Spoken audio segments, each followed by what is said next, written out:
Imagine waking up tomorrow morning and discovering that someone knows almost everything about you. They know where you slept last night. They know what time you left your house.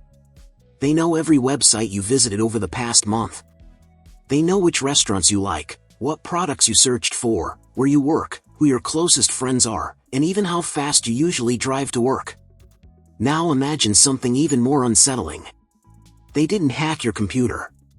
They didn't steal your phone. They didn't break into your home.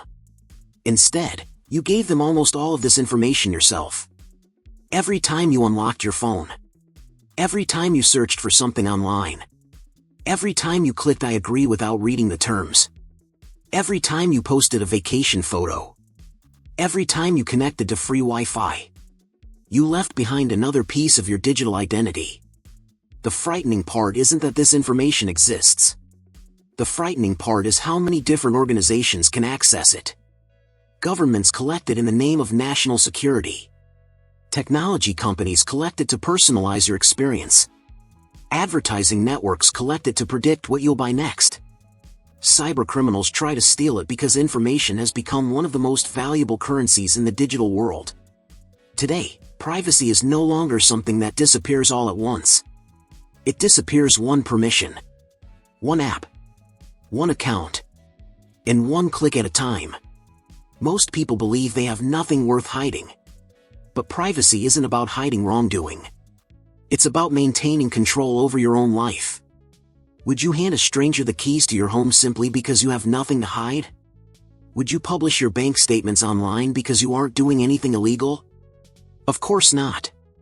Privacy has never been about secrecy. It has always been about choice.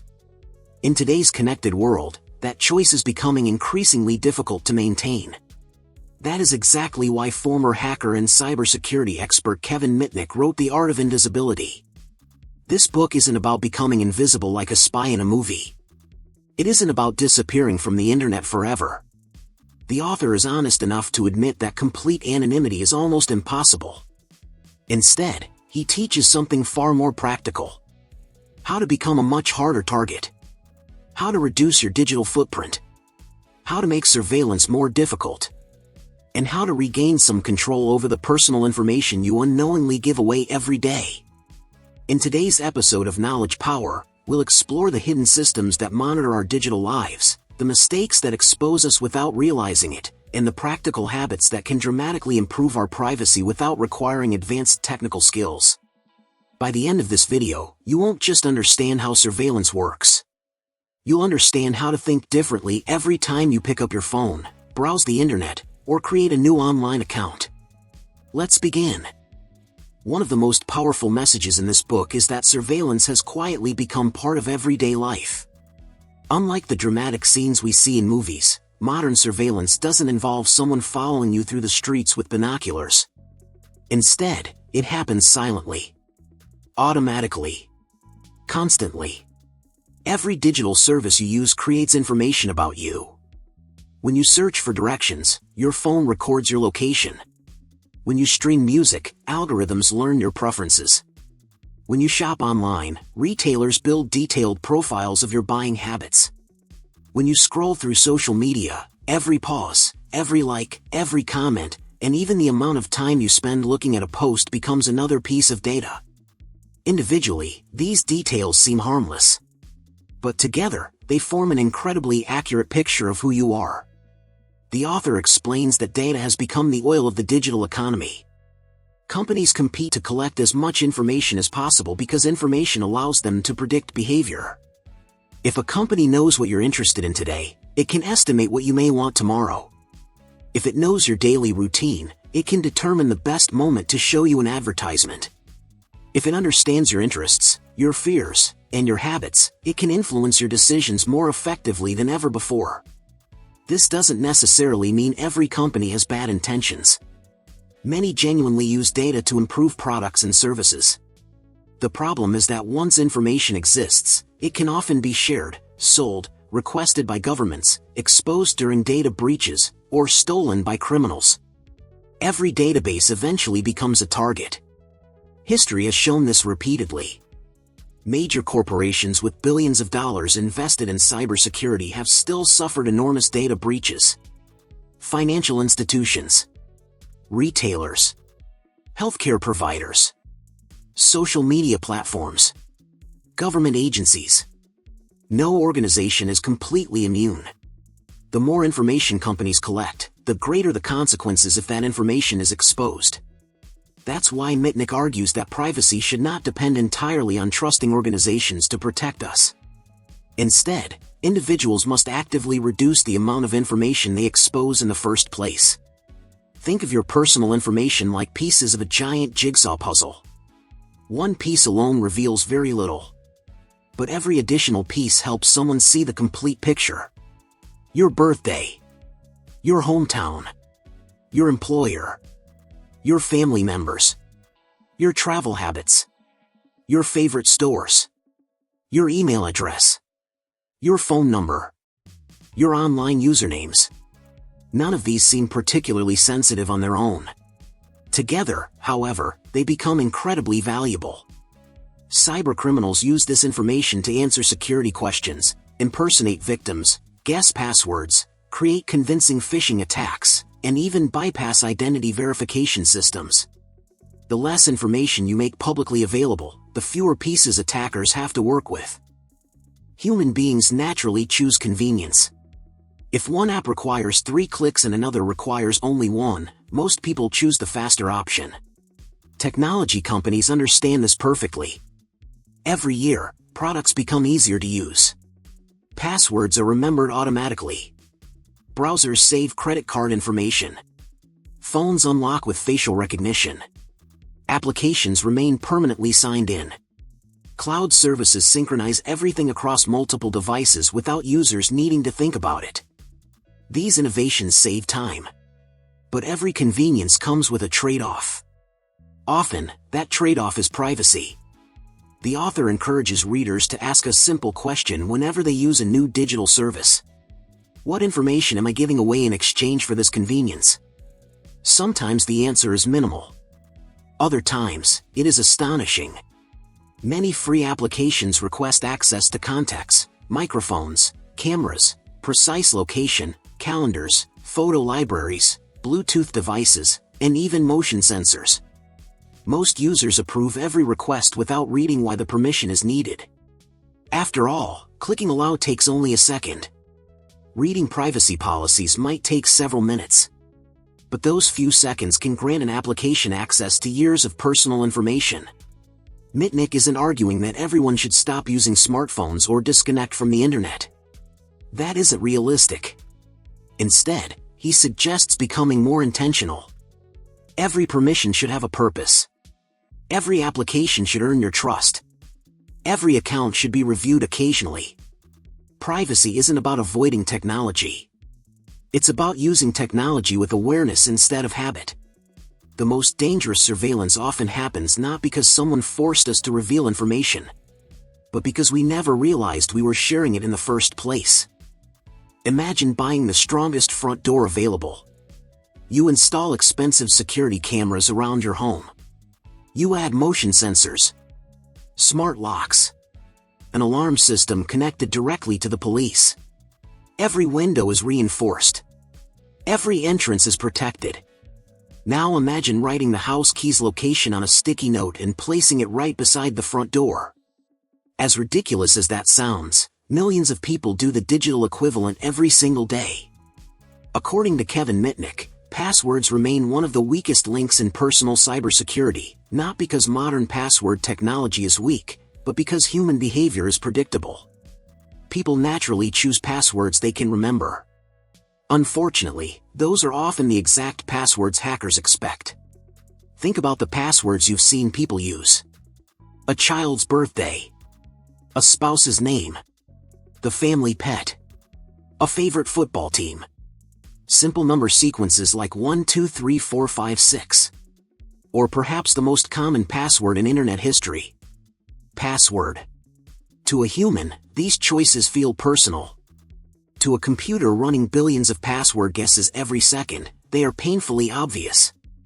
The author explains that cybercriminals don't usually begin by trying random combinations of letters and numbers. Instead, they start with lists of the most commonly used passwords in the world. Then they combine those with information already available about you. Your birthday from Facebook. Your pet's name from Instagram. Your hometown from LinkedIn. Your children's names from family photos. Suddenly, what seemed like private information becomes the perfect toolkit for guessing your login credentials. This is why Mitnick argues that passwords should never describe your life. They should be completely unrelated to you. Random, long, unique, and impossible for another person to predict. He recommends creating passwords that are at least 25 characters long. That advice surprises many people. After all, 25 characters sounds excessive. But modern computers are incredibly powerful. What took years to crack 20 years ago may now take only hours, or even minutes, if the password is short enough. Length matters more than complexity alone. A long password made from random words, numbers, and symbols creates an astronomical number of possible combinations. The difference between a 10-character password and a 25-character password isn't merely twice as secure. It can be billions or even trillions of times more difficult to crack. Of course, this raises another question. How can anyone remember dozens of unique passwords that long? The answer introduces one of the book's most practical recommendations. Most people have dozens of online accounts.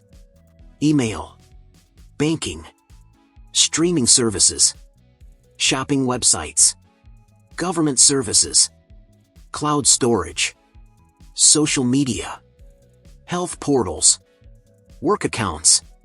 Remembering a unique 25-character password for every one of these services would be almost impossible. So people take shortcuts. They reuse passwords. One password for everything. It feels convenient.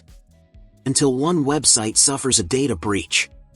Imagine your favorite online shopping website is hacked.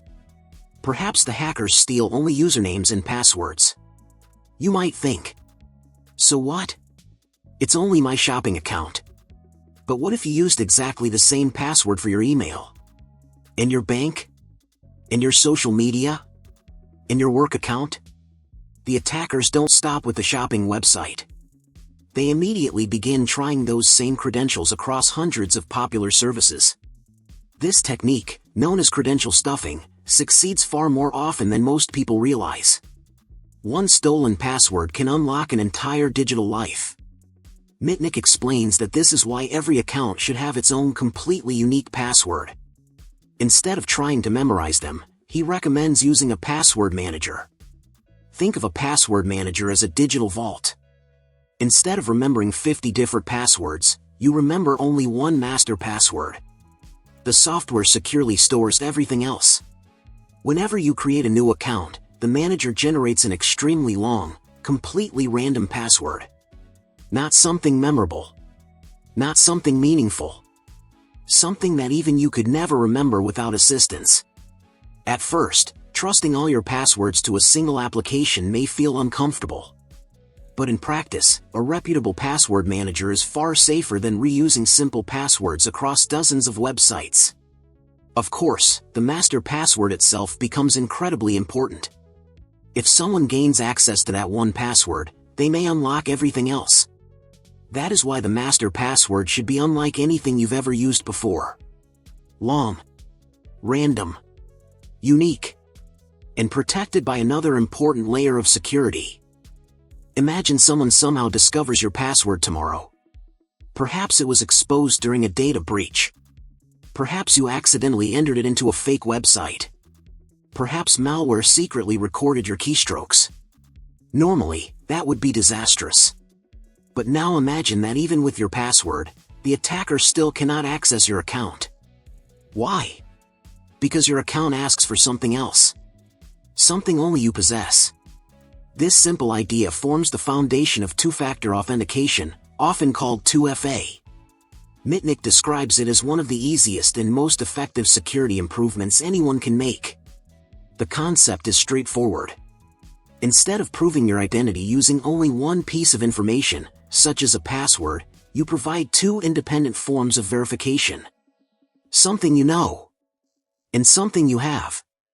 For example, after entering your password, your phone generates a temporary security code that expires after only a few seconds.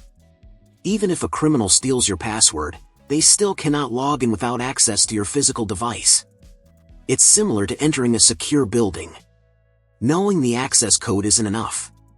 You also need the access card. Neither item alone opens the door. Together, they dramatically increase security. The author strongly encourages enabling two-factor authentication wherever possible, especially for email accounts. Why email? Because email has become the center of our digital identity. If someone controls your email, they can often reset passwords for banking websites, shopping accounts, social media platforms, and dozens of other online services. Protecting your email is therefore one of the most important cybersecurity decisions you can make. Mitnick also points out that not all forms of two-factor authentication provide equal protection. Receiving codes by text message is certainly better than relying on passwords alone. However, dedicated authentication applications or physical security keys generally provide even stronger protection against sophisticated attacks. The goal is not to become impossible to hack. The goal is to become difficult enough that attackers decide your account simply isn't worth the effort. Cybercriminals are constantly searching for easy opportunities. Strong passwords combined with two-factor authentication often convince them to move on to someone less prepared. By now, we've protected the front door to our digital lives. We've strengthened our passwords. We've secured our accounts. But what if someone isn't trying to guess your password at all? What if they're trying to trick you into handing it over voluntarily? That brings us to one of the oldest, and still most successful, cyber attack techniques ever created. Social engineering. And as Kevin Mitnick knows better than almost anyone, the easiest computer to hack has never been the one sitting on your desk. It's the human mind. When most people think about cyber attacks, they imagine an elite hacker sitting in a dark room, writing thousands of lines of code to break through sophisticated security systems. Hollywood has spent decades reinforcing that image. But Kevin Mitnick knows something that many people don't. After all, before becoming one of the world's most respected cybersecurity consultants, he was once one of the FBI's most wanted hackers. His success wasn't built on breaking computers. It was built on understanding people. The author explains that computers follow rules. People don't. Computers require technical skill to compromise. People simply require trust. That difference changes everything. Imagine receiving an email from your bank. The logo looks perfect. The colors are correct. The language sounds professional. The message explains that unusual activity has been detected on your account and asks you to verify your identity immediately. The email even includes a helpful button that says, "Verify your account." Everything looks legitimate. Everything feels urgent. Most people never stop to question it. Instead, they click. Within seconds, they're looking at what appears to be the bank's login page. They enter their username, their password, perhaps even the verification code sent to their phone. Only later do they realize the website never belonged to the bank at all. It belonged to the attacker. No sophisticated hacking was required. No advanced programming. No expensive equipment. The victim voluntarily handed over everything the attacker needed. This technique is called phishing. And despite decades of public awareness campaigns, it remains one of the most successful cyber attacks in the world. Why? Because it doesn't attack technology. It attacks psychology. Mitnick explains that cybercriminals study human behavior just as carefully as security researchers study technology. They understand how people think. More importantly, they understand how people react under pressure. Imagine your manager suddenly sends you a message late on a Friday afternoon. The subject line reads, "Urgent, payment required today." Inside the email is a simple request asking you to approve an invoice before the office closes. You recognize your manager's name. You're busy. You're tired.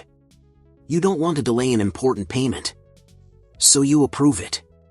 Hours later, someone discovers that the email never came from your manager. The sender's address had been cleverly disguised. The invoice belonged to criminals. The money is gone. Incidents like this happen every single day around the world. Not because employees are careless. Because they're human. Attackers understand several psychological triggers remarkably well. Authority.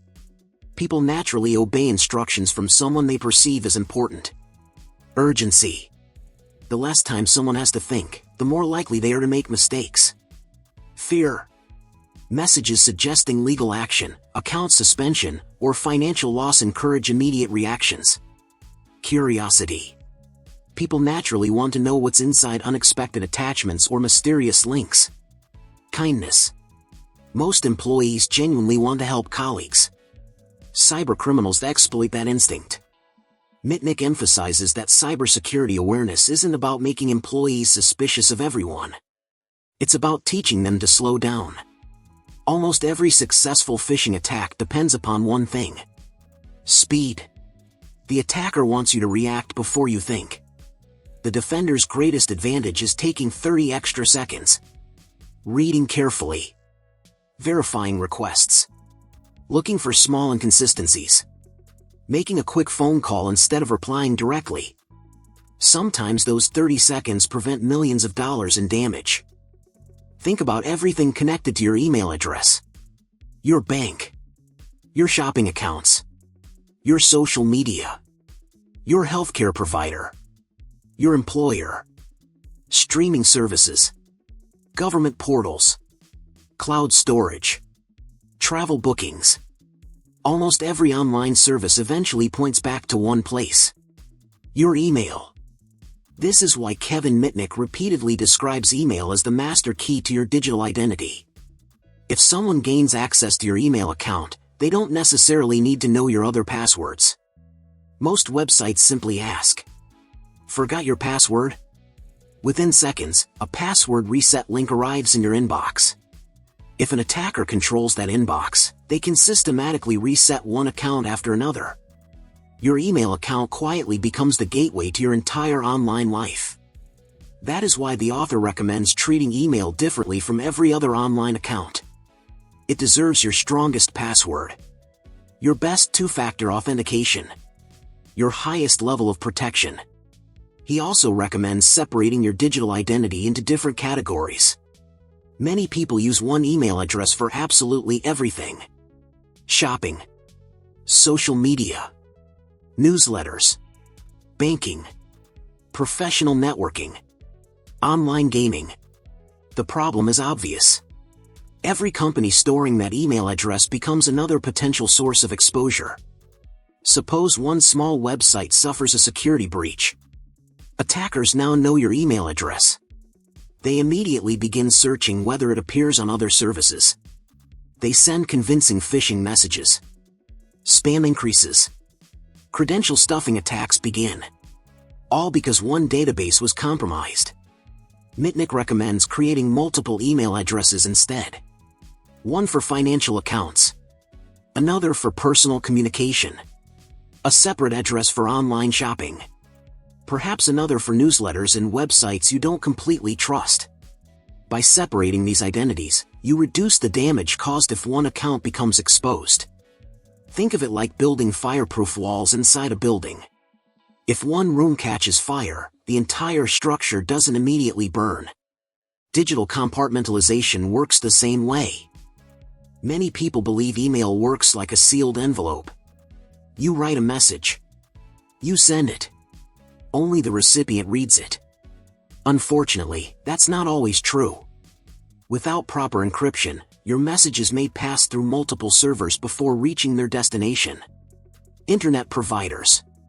Email providers. Network operators.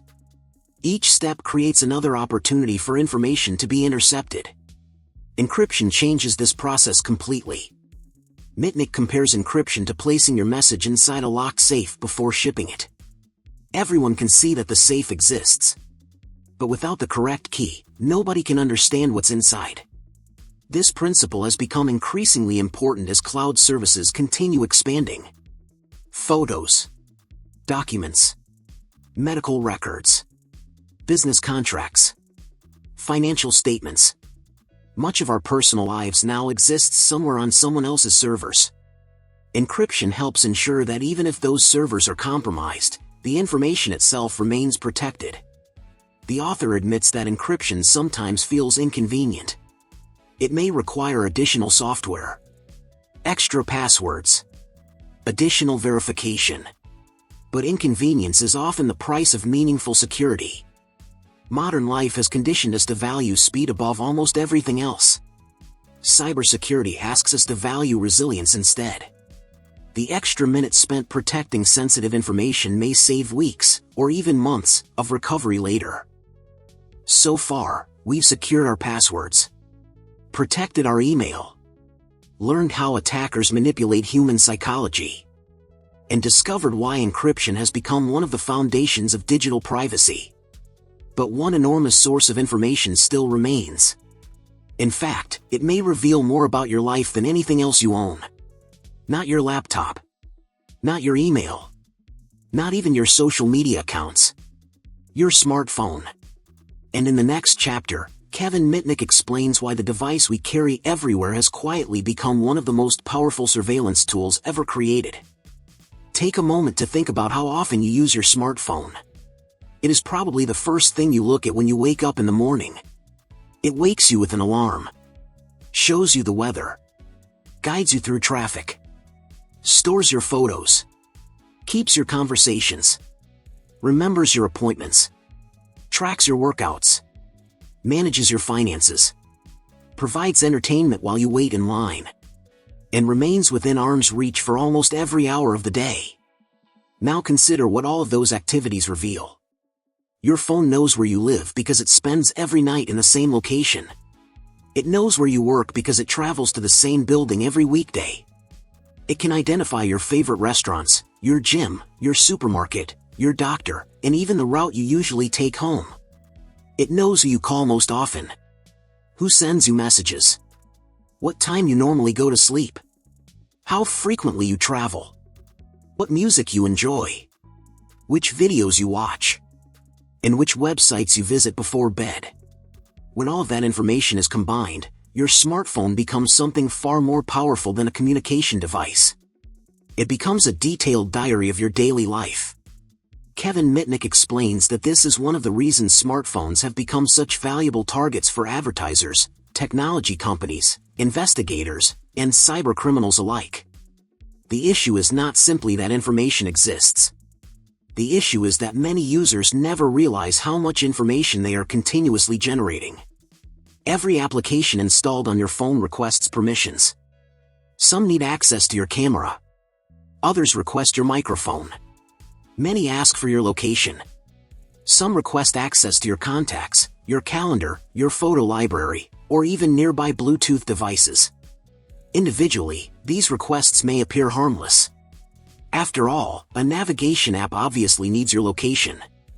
A video conferencing app clearly requires access to your camera and microphone. But problems arise when applications request permissions that have little to do with their actual purpose. Does a simple flashlight application really need access to your contact list? Should a basic puzzle game know your precise location 24 hours a day? Many people approve every request without giving it a second thought. Mitnick encourages readers to develop a new habit. Every time an application asks for permission, pause for a moment and ask yourself one simple question. Why does this app need this information? If the answer is unclear, deny the request. You can almost always grant additional permissions later if they become necessary. Privacy often disappears not because someone steals it, but because we give it away without asking enough questions. Most people believe that a photograph captures only what is visible in the frame. A birthday celebration, a family vacation, a beautiful sunset, a meal at a favorite restaurant. But according to Mitnick, modern photographs often contain much more than the image itself. Hidden behind every digital picture is something called metadata. Metadata is information about the file rather than the picture it displays. Depending on your device and settings, A single photograph may quietly record the exact date and time it was taken, the model of your phone, the camera settings, and in many cases, the precise GPS coordinates where the picture was captured. Imagine posting a photograph of your new home online. You carefully avoid showing the street name or house number. You believe you've protected your privacy. However, if the image still contains location metadata, someone with the right tools may discover exactly where the picture was taken. This has happened to journalists, celebrities, business executives, and ordinary families. Mitnick recommends reviewing your camera and sharing settings to determine whether location information is automatically embedded in your photographs. Many social media platforms remove this information when images are uploaded, but not all services do. If you regularly share pictures by email or messaging applications, the metadata may still remain intact. This chapter reminds us of a powerful lesson. Privacy is not always about what people can see. Sometimes it is about what they cannot see. The hidden information often reveals more than the visible image itself.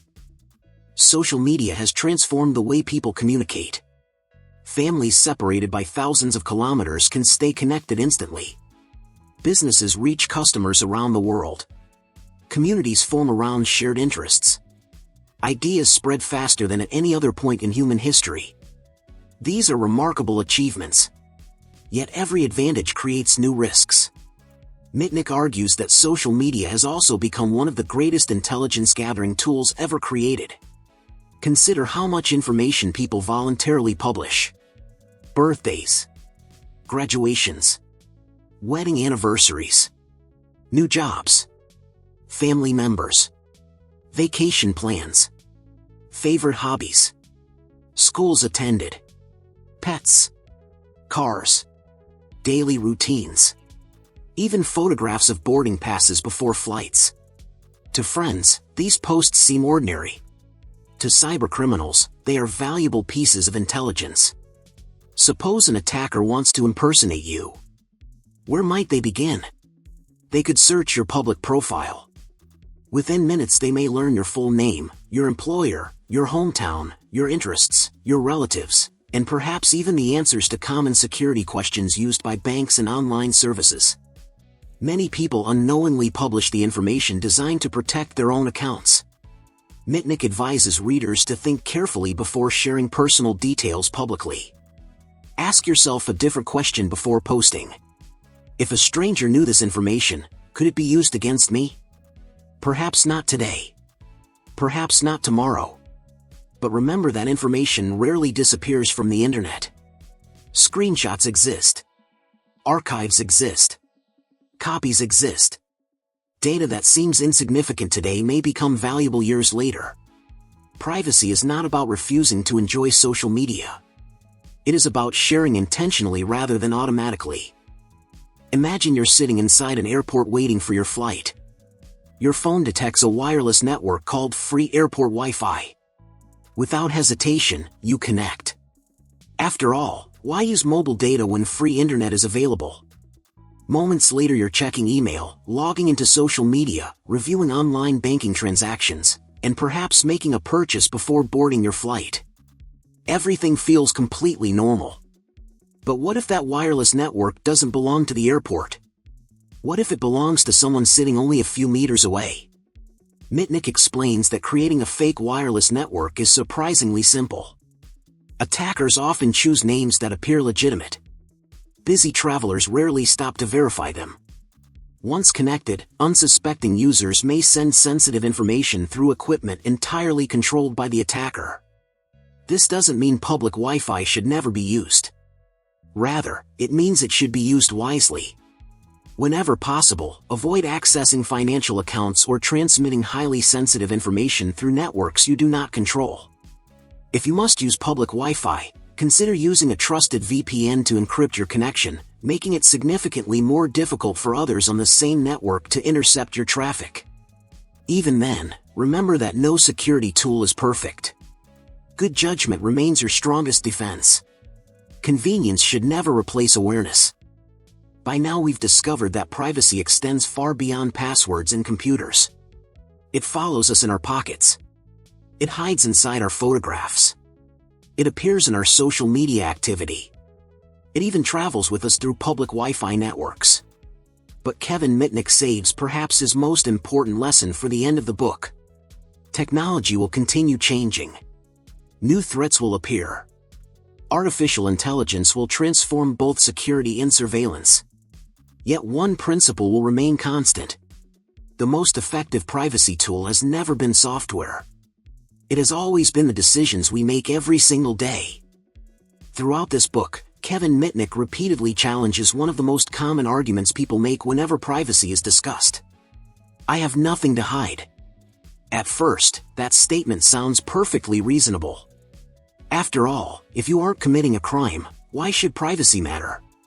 But Mitnick asks readers to look at the issue from a completely different perspective. Imagine walking into your home after work and discovering that every curtain has disappeared. Your neighbors can see everything. Not because you're doing anything wrong. Simply because your private space no longer exists. Would you feel comfortable? Probably not.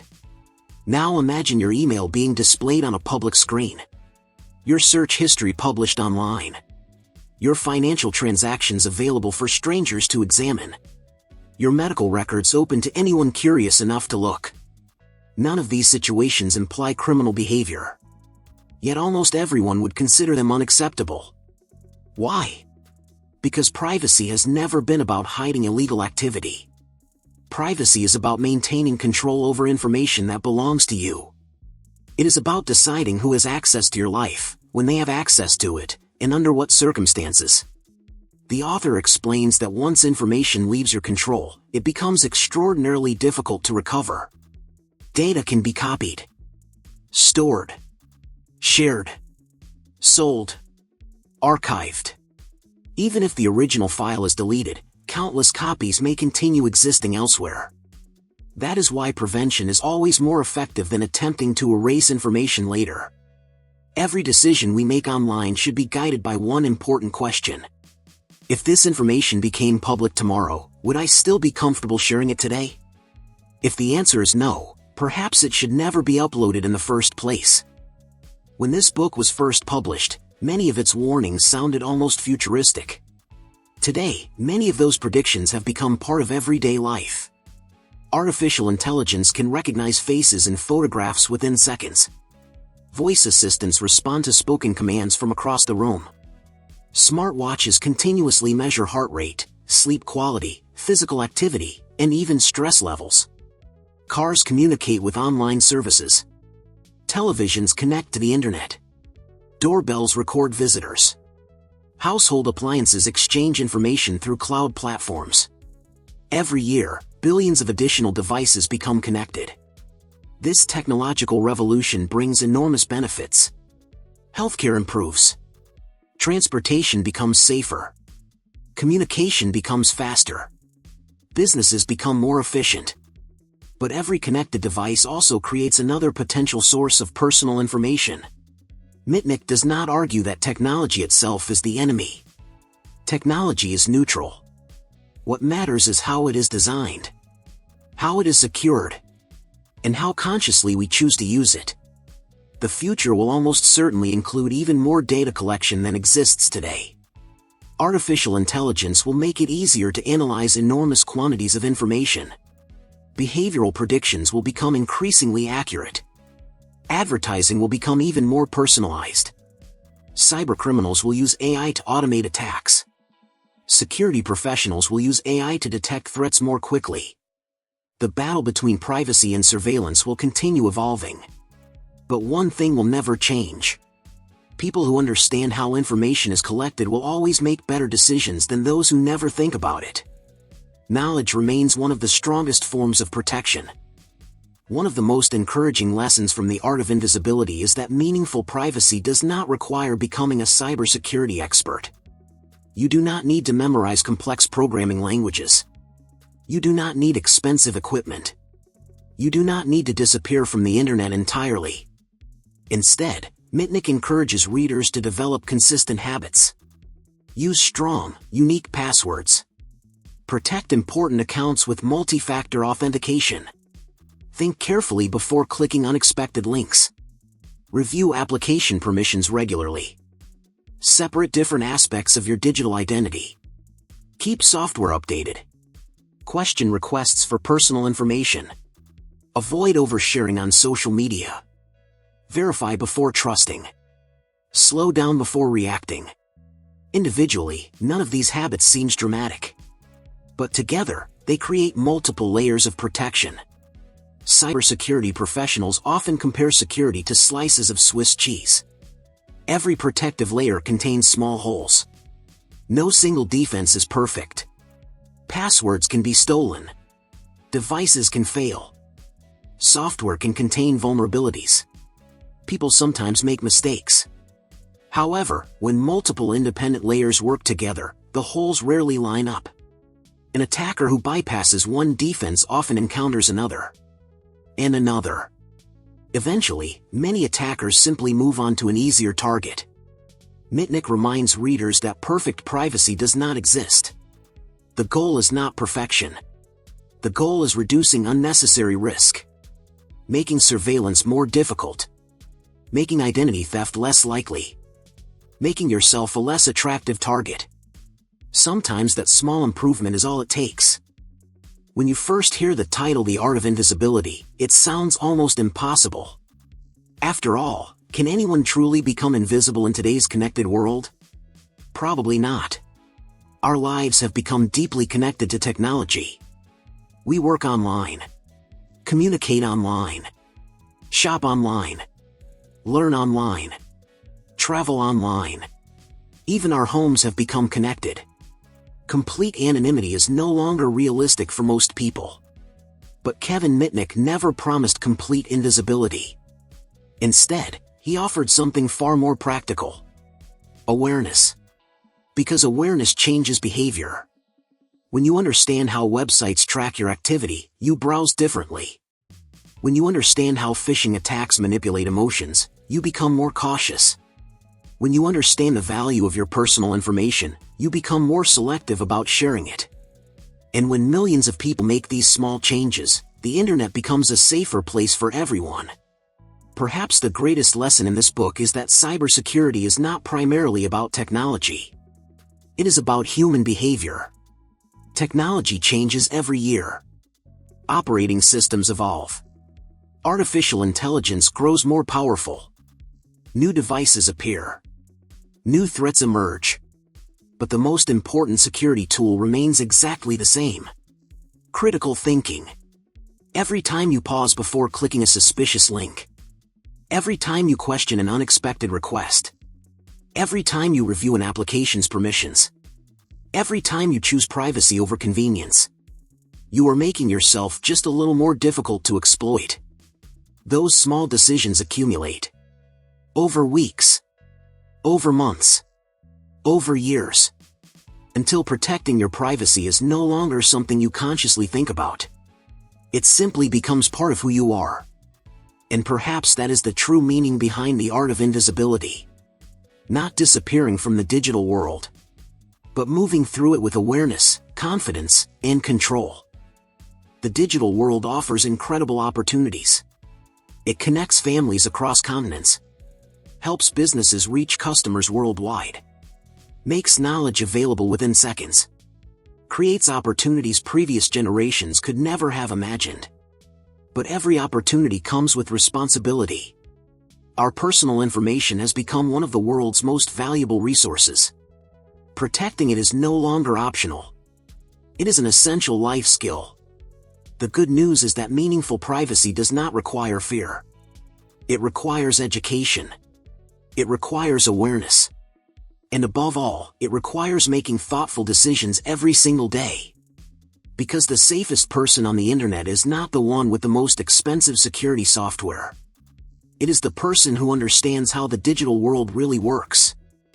If you enjoyed this in-depth summary of the Art of Invisibility, and you want to learn more about cybersecurity, technology, artificial intelligence, business, psychology, and the books that are shaping our digital future, make sure you subscribe to Knowledge Power.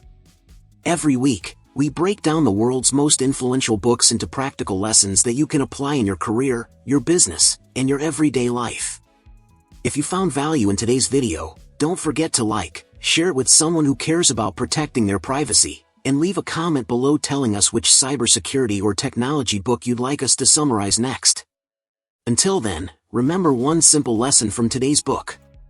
In a world where information has become the most valuable currency, protecting your privacy isn't about having something to hide. It's about preserving your freedom to choose what belongs to you. Thank you for watching Knowledge Power, and we'll see you in the next episode.